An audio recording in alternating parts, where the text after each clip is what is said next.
Hey, how's it going? Quick disclaimer, this video is going to be kind of heavy, and it's about my dog Vic. So if you don't like real life scenarios and how people mistreat animals and stuff, don't watch this. But there's a good moral to the story at the end. So, my dog Vic has been going downhill for a little bit.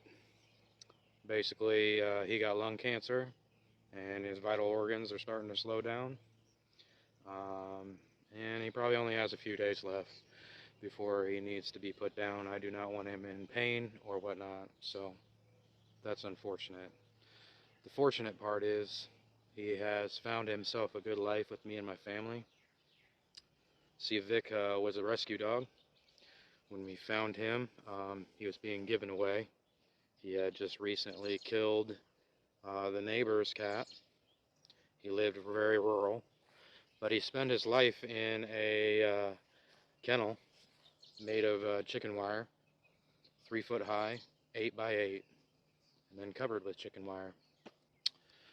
When we got him, he was quite skinny. Um, we had a big backyard, right? He did not want to go inside. He actually lived in the backyard in a trailer for, I think, about 2 weeks before my wife just dragged him inside. But we noticed something while he was outside that we had about a quarter-acre backyard that had a privacy fence around it. He would back up to the privacy fence and try to defecate through the fence, even though he had all this room.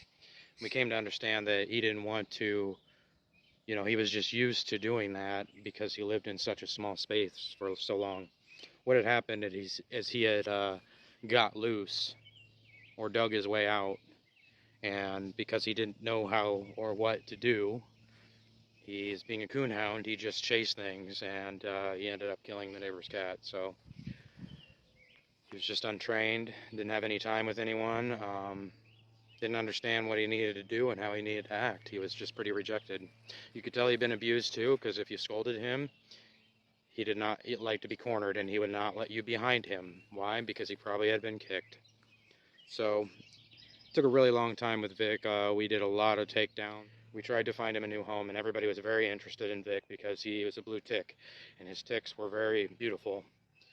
But everybody was just interested in breeding him and creating more of an issue, which that's fine if they're going to the right home, but just didn't seem like it. So eventually we got Vic neutered, and then nobody wanted him anymore. Blue ticks um, are hounds, so they have a very intense, what do they call it, a gruff, I think they call it.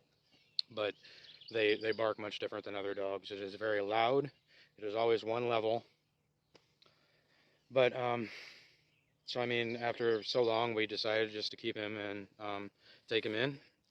I spent a good part of a year and a half just doing takedowns and whatever, trying to get him to calm down and understand that he was not in danger.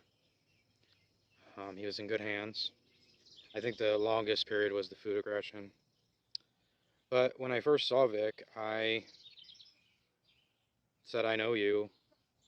I knew that being betrayed of people that are bigger than you and in charge of you, that being thrown away um, because of the abuse that people had put on you, I understood that. So immediately when I saw Vic, I knew that dog. That's why I didn't give up on him. A lot of people don't understand that that's actually real love. That's the real love that's in the Bible, scriptural, right? It's a long love. Jesus was with his disciples for over 3 years. When he was at the well with Mary, he didn't just say, "Oh, I'm the God, I don't condemn you." He stood between stones. Those people were ready to stone her. Like they already had it planned. Jesus was from the other side of the tracks. When he saw somebody that didn't have a place to sleep, he understood that because the Son of Man has no place to rest their head. This watered down, lukewarm, what would Jesus do gospel, it bothers me. I have so many people say, do you go to church on Sunday? I said, no, I volunteer um, at a food bank, right? And I've had so many people thinking I'm going to go to hell because instead of going to church, I go out and serve. That's cool if you want to sit around and hear some guy talk about stuff, but if you ain't going outside and doing stuff, it's a clanging cymbal. It's for nothing. It's for naught. This world needs help, and it seems to be only the people that are just from the scum of the earth coming back and doing something. So I just wanted this to be a testament. I hate the celebrate life thing where everybody wears, you know, rest in peace on their t-shirt and they go to this funeral. I think let the dead bury the dead is what Jesus said. I think you should celebrate people while they're still living. Now Vic's inside resting, which he basically does pretty much all day anymore. But I want him to be remembered because he retaught me how to love better. The last thing that Vic did, because for one, he understands what we went through to try to make him feel secure, and he understands all the work I did, and I didn't give up on him. So the other day, this guy came over, and he's been around a lot, and he's kind of a real passive guy. But the truth is, he was kind of trying to set me up, and I would have never saw it. One day, Vic saw this guy, and he chased him down and put him up on the truck.